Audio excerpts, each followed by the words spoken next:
Welcome to cricket Challengers நம்ம channel. இந்த வீடியோவில் நம்ம அதை பற்றி பார்க்க போகிறோம் அப்படின்னா, ஃபஸ்ட்டு நம்மளுடைய விராட் கோலி IPL 2025 ப்ராக்டிஸ் செஷனில் இணைஞ்சதுக்கப்புறமா ஒரு இன்டர்வியூ அப்படிங்கிறத கொடுத்துருந்தாரு. அதில் நிறைய விஷயத்தை விராட் கோலி ஷேர் பண்ணியிருந்தார். அதை பற்றி பார்த்துட்டு அதுக்கப்புறம் நம்மளுடைய RCBயோட ப்ராக்டிஸ் செஷனை பற்றி பார்ப்போம். ஃபஸ்ட்டு வந்து பார்த்தீங்கன்னா RCBயோட இன்னோவேஷன் லேப் அப்படிங்கிற ஒரு புது விஷயத்தை இனாகரேட் பண்ணியிருந்தாங்க. அதில் தான் நம்மளுடைய விராட் கோலி பார்ட்டிசிபேட் பண்ணி அங்கே தான் இன்டர்வியூ அப்படிங்கிறத கொடுத்துருந்தார். அதில் நிறைய விஷயத்தை பற்றி அவர் பேசியிருந்தார். T20ல் இப்போ நம்மளுடைய கிங் கோலி கிடையாது. T20ல் அவர் வந்து ரிட்டையர்ட் ஆகிட்டார்.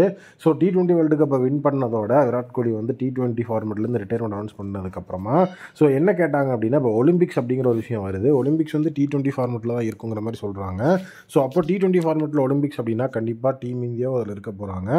அதில் ரிட்டையர்டான பிளேயர்ஸ்க்கு வாய்ப்பு இல்லை. நீங்கள் ஒலிம்பிக்ஸ் விளாடணும் அப்படின்னா அந்த இடத்துல நீங்கள் T20 ரிட்டையர்மெண்ட்லேருந்து வெளியே வரணும். நீங்கள் T20 ரிட்டையர்மெண்ட்லேருந்து வெளியே வர ஐடியாவில் இருக்கிறீங்களா அப்படின்னு கேட்டதுக்கு எனக்கு வந்துட்டு T20 ரிட்டையர்மெண்ட்லேருந்து வெளியே வர்றதுக்குலாம் எந்த ஐடியாவும் கிடையாது. அதே நேரம் இந்த இடத்துல ஒலிம்பிக்ஸ்ன்னு நீங்கள் கேட்குறதுனால டீம் இந்தியா வந்துட்டு அந்த இடத்துல ஃபைனல்ஸ்க்கு குவாலிஃபை ஆகிட்டாங்க. கோல்டு மெடல் மேட்ச்க்காக ஆட போகிறாங்க அப்படின்னா அந்த ஒரு மேட்ச்க்காக ரிட்டையர்மெண்ட்லேருந்து வெளியே வந்து நான் வந்து கோல்டு மெடலை வின் பண்ணிட்டு அதுக்கப்புறம் நான் வந்து கிளம்புறதுக்கு வந்து ரெடியாக இருக்கேன். பட் இதெல்லாம் வந்துட்டு பாசிபிளா அப்படின்னு கேட்டால் கண்டிப்பாக கிடையாது. T20 ரிட்டையர்மெண்ட்லேருந்து நான் வெளியே வருவேனா அப்படிங்கிறத மட்டும் நீங்கள் ஒரு பயாஸ்டான கொஸ்டினாக கேட்டிங்கன்னா எனக்கு அது வந்துட்டு கிடையாது அப்படின்னு தான் சொல்லணும். இதுக்கப்புறம் வந்து பார்த்தீங்க அப்படின்னா நீங்கள் வந்து ஒரு புதுவிதமான விராட் கோலி தான் பார்க்க போகிறீங்க. எஸ்பெஷலி இப்போ நிறைய பேர் வந்து பார்த்தீங்கன்னா டாக் ஆஃப் த டவுனாக போயிட்டு இருக்கிறது என்னென்னா, Virat Kohli champions trophy 2025 win பண்ணதுக்கப்புறம் எந்த ஒரு சோஷியல் ஹேண்டல்லையும் வந்துட்டு போஸ்ட் போடலை. பட் ஆனால் சாம்பியன்ஸ் ட்ராஃபி வின் பண்ண அடுத்த நாள் அவர் ஒரு ப்ரொமோஷன் போஸ்ட்டு போடுறாரு. ஏன் வந்து சாம்பியன்ஸ் ட்ராஃபியை வின் பண்ணதை ஒரு போஸ்ட்டாக போடல அப்படிங்கிற மாதிரி ஒரு விஷயத்தை கேட்டாங்க. அதையே வந்துட்டு இன்டர்வியூலேயே கேட்டாங்க. அதுக்கு கிங் கோலி ஆன்சரே பண்ணிட்டார். அதாவது வந்து என்னை பொறுத்த வரைக்கும் என்னோட மைண்ட் செட்டே இப்போலாம் வேறு மாதிரி இருக்குது. சோஷியல் மீடியாவில் வந்து பார்த்தீங்கன்னா நம்ம சாம்பியன்ஸ் ட்ராஃபி வின் பண்ணிட்டோம்னு போட்டால் தான் எனக்கு அந்த இடத்துல ஒரு ஹாப்பினஸ் கிடைக்குமா அப்படின்னா கண்டிப்பாக கிடையாது. நம்ம வின் பண்ணிட்டோம், நம்ம வந்து என்ஜாய் பண்ணிட்டோம், மறுபடியும் அதை எடுத்துகிட்டு போயிட்டு சோஷியல் மீடியா போடுற அப்படிங்கிறது வந்து ஒரு விஷயம் அப்படின்னா, இதில் இன்னொரு விஷயம் என்ன அப்படின்னா, என்ன வந்துட்டு ஐடியலாக வச்சுருக்கிற நிறைய பிளேயர்ஸ் இருக்காங்க. நான் பண்ணுறதை அப்படியே ஃபாலோ பண்ணுவாங்க. இப்போ இருக்கிற விஷயத்தில் நாங்கள் வந்துட்டு ஒரு 10 வருஷத்துக்கு முன்னாடி மேட்சஸ் எல்லாம் ஆடும்போது சோஷியல் மீடியாங்கிற மாதிரி நிறைய டிஸ்ட்ராக்ஷன்ஸ்லாம் கிடையாது. பட் இப்போ நிறைய டிஸ்ட்ராக்ஷன்ஸ் இருக்குது. அதை ஒரு பழக்கமாக நம்ம பழகிக்கிட்டோம் அப்படின்னா அது பிளேயர்ஸ்க்கு ஒரு டிஸ்ட்ராக்ஷனாக மாறதுக்கு வாய்ப்பு இருக்குது.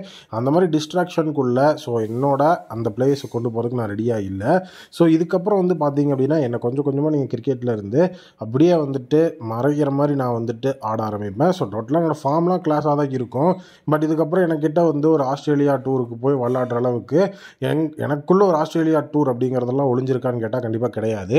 ரிட்டையர்மெண்ட் அப்படிங்கிறதெல்லாம் கண்டிப்பாக இதுக்கப்புறம் வரப்போகுது. 2021 ODI வேர்ல்டு கப் அப்படிங்கிற அந்த விஷயம் தான் வந்துட்டு லாஸ்ட்டுங்கிற மாதிரி தான் அவர் பேசிகிட்டு இருந்தார். 2027 ODI வேர்ல்டு கப்புக்கு அப்புறம் கிங் கோலி ரிட்டையர்மெண்ட்டை வந்து அனௌன்ஸ் பண்ணிட்டு நான் அதுக்கப்புறம் என்ன பண்ணுவேன் அப்படிங்கிறது தெரில. பட் நிறைய ட்ராவல் பண்ணுவேன் அப்படிங்கிற ஒரு விஷயத்தை சொல்லியிருந்தார்.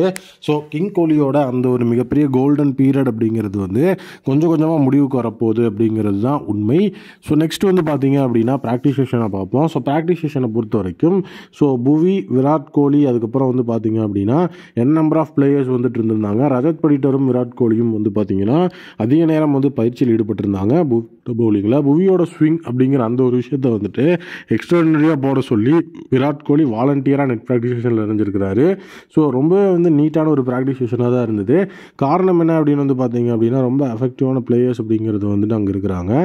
ரஜத் படிட்டர் அண்ட் விராட் கோலிங்கிற காம்பினேஷன் எதனால் அப்படின்னா ரஜத் அண்ட் விராட் கோலி தான் மெஜாரிட்டி ஆஃப் மேட்சஸ் வந்து பார்ட்னர்ஷிப் அப்படிங்கிற அந்த ஒரு ஹையில் இருப்பாங்க. காரணம் என்னென்னா ஓப்பனிங் பேட்ஸ்மேனாக விராட் கோலி இருக்கிறாரு. அதே நேரம் வந்து பார்த்தீங்க அப்படின்னா விராட் கோலியோட அந்த ஒரு சைடில் ஒன் டவுன் பேட்ஸ்மேனாக ரஜத் வரக்கு வாய்ப்பு இருக்குது. அப்படின்னா மிடில் ஆர்டரில் வந்தாலுமே கண்டிப்பாக ரஜத் அண்ட் கோலி அப்படிங்கிற பார்ட்னர்ஷிப்பை நம்ம ஹெவியாக பார்ப்போம். பிளேயர்ஸ் அப்படின்னு வந்து வரும்போது ரொம்ப நீட்டாக வந்து பார்த்தீங்க அப்படின்னா அவங்களுடைய சைடில் வந்து மிடில் ஆர்டர் எஃபெக்டிவாக இருக்கணும். ஸ்பின் அப்படிங்கிறத நல்லா டேக் ஆன் பண்ணுவார். கோலி வந்தோடனே ஸ்பின் வேண்டாம், பேஸ் அப்படிங்கிறத ஹெவியாக ப்ராக்டிஸ் பண்ணுங்கள். அதே நேரம் நல்ல எக்ஸ்பீரியன்ஸான பேஸ் போலரை வந்துட்டு நம்ம ஃபேஸ் பண்ணும்போது எஃபெக்டிவாக இருக்கும்னு ரஜத் படிட்டரோட அந்த ஒரு ப்ராக்டிஸ் செஷனுக்கு ஒரு சின்ன ஐடியா கொடுத்துருக்காரு. கண்டிப்பாக அது ஒரு நல்ல ஒப்பீனியனாக தான் இருக்கும். நீங்கள் என்ன நினைக்கிறீங்க அப்படிங்கிறத கமெண்ட் செக்ஷனில் மறக்காமல் கமெண்ட் பண்ணுங்கள்.